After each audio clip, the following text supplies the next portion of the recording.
Friends, आज हम लोग पढ़ेंगे गांधी युग, जिसमें मैंने लिखे हैं ओनली स्पेशल पॉइंट। सो चलिए स्टार्ट करते हैं।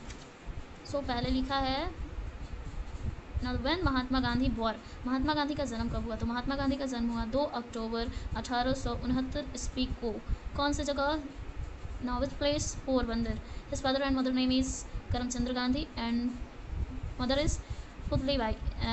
महात्मा गांधी के पिताजी का नाम था करमचंद्र गांधी और इनकी माताजी का नाम था Putli Bai. Now the full name of Mahatma Gandhi Mohandas Karamchandra Gandhi, यानी कि महात्मा गांधी का पूरा नाम क्या था? तो महात्मा गांधी का पूरा नाम था Mohandas Karamchandra Gandhi.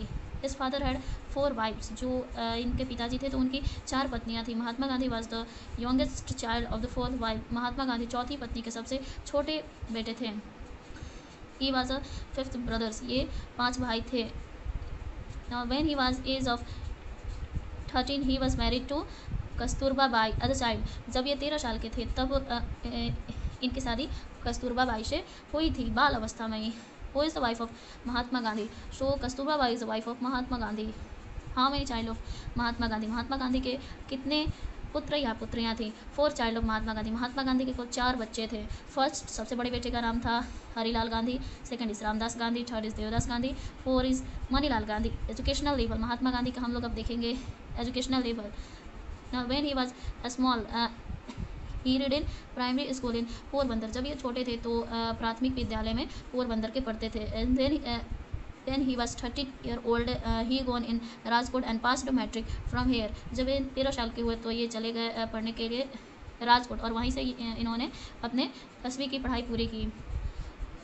Now when he was 19 year old he was far away from Porbandar to England at 1888। जब ये 19 साल के हुए तो ये पोरबंदर से इंग्लैंड के लिए रवाना हो गए उसके लॉ की पढ़ाई करने के लिए 1988 ईस्वी में, जब ये 19 वर्ष के थे तब।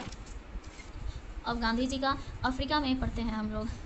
अफ्रीका अप्रैल 1993 में गांधी जी दादा अब्दुल्ला एंड कंपनी से एक प्रस्ताव के लिए अफ्रीका के लिए रवाना हुए। यानी कि जो दादा अब्दुल्ला थे तो वो गांधी जी के पिताजी के दोस्त थे, तो उन्हीं के प्रस्ताव लेकर गांधी जी अफ्रीका के लिए रवाना हुए। जब गांधी जी इंडिया से साउथ अफ्रीका के लिए रवाना हुए तो इनका टिकट ट्रेन के फर्स्ट क्लास डिब्बे में हुआ था, जिससे इन्हें बाहर फेंक दिया। जब गांधी जी जैसे इंडिया से साउथ अफ्रीका के लिए बाहर निकले तो जो इनका टिकट था तो नंबर 1 क्लास वाले डब्बे में होते से अभी हम लोग का ऐसी है ना उसमें। सो क्यों आखिर इन्हें उस डब्बे से बाहर फेंक दिया गया? Why? Due to the black and white discrimination. उस समय वहाँ पे अफ्रीका में, दक्षिण अफ्रीका में गोरे और काले का मतभेद फैला हुआ था, भेदभाव फैला हुआ था।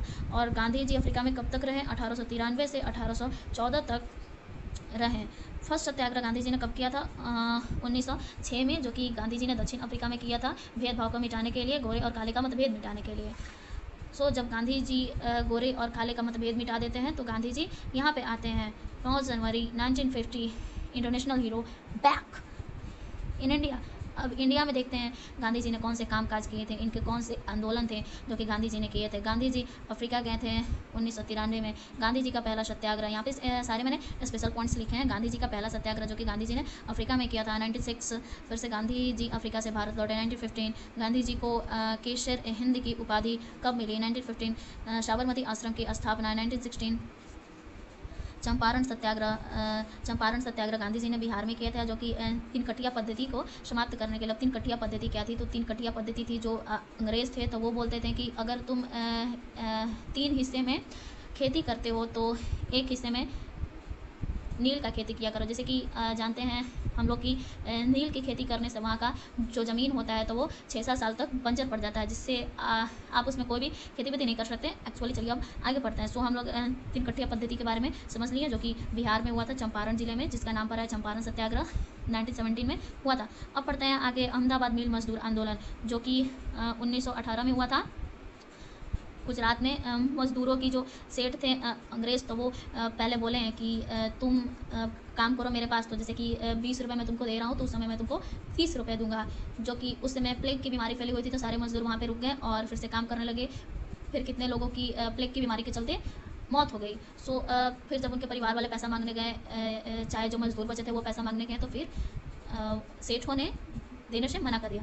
चलिए अंडमान वीर मजदूर आंदोलन के बारे में हम लोग समझ गए, जो कि 1918 में हुआ था। सो अब आगे पढ़ते हैं। खिलाफत आंदोलन का नेतृत्व 1919 खिलाफत आंदोलन अली बंधुओं के द्वारा हुआ था, जिसमें दो भाइयों का नाम था मोहम्मद अली और शौकत अली, जो कि मुस्लिम गुरु थे। और उनकी मुस्लिम हिंदू को एक करने के लिए गांधी जी ने खिलाफत आंदोलन का नेतृत्व किया था, जिससे अगर मुस्लिम और हिंदू एक हो जाएंगे तो हम लोग मिल करके विदेशियों को डरा धमका सकते हैं, उनको भारत से भगा सकते हैं, फॉरेनर को, विदेशियों को, वो लाइक दिस इंग्लिश मैन को।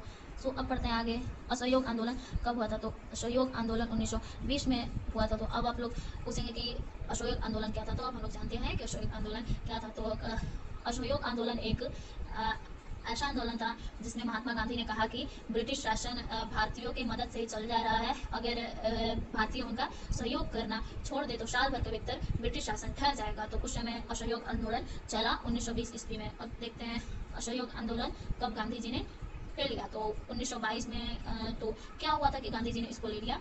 सो अब पता करते हैं। अहिंसा फैलने के कारण गांधी जी ने असहयोग आंदोलन वापस ले लिया था, जिसमें 22 पुलिसकर्मी और कुछ जवान लड़के मारे गए थे, जिसके कारण गांधी जी ने असहयोग आंदोलन वापस ले लिया। फिर अब आगे पढ़ते हैं। कांग्रेस की अध्यक्षता, जैसा कि हम लोग जानते हैं महात्मा गांधी का पार्टी था कांग्रेस। सो इसकी गांधी जी ने पहली बार अध्यक्षता की थी 1924 में। सब देखते हैं आगे। दांडी यात्रा तो हुई थी, दांडी यात्रा हुई थी 1930 में, जो कि नमक कानून को तोड़ने के लिए की थी। साबरमती से समुद्र दांडी तक पैदल 1700 किलोमीटर तक सारे गांधी जी अपने सारे अनुयायियों के साथ पैदल चले थे। सो और उस समय गांधी जी ने नमक कानून तोड़कर नमक कानून का उल्लंघन किया था। सो चलिए अब आगे देखते हैं। सविनय अवज्ञा आंदोलन, जो कि 1930 में हुई थी। फिर देखते हैं गांधी इरविन समझौता, जो कि 1931 में हुई थी। फर्स्ट गोलमेज सम्मेलन हुई थी 1913, फिर से सेकेंड गोलमेज सम्मेलन हुई थी 1931, थर्ड गोलमेज सम्मेलन हुई थी 1933। सो चलिए अब मैं विश्वास करती हूँ कि आप लोगों ने गांधी युग अच्छे से पढ़ लिया। So thank you for watching, like and subscribe my channel and share this. So thank you very much.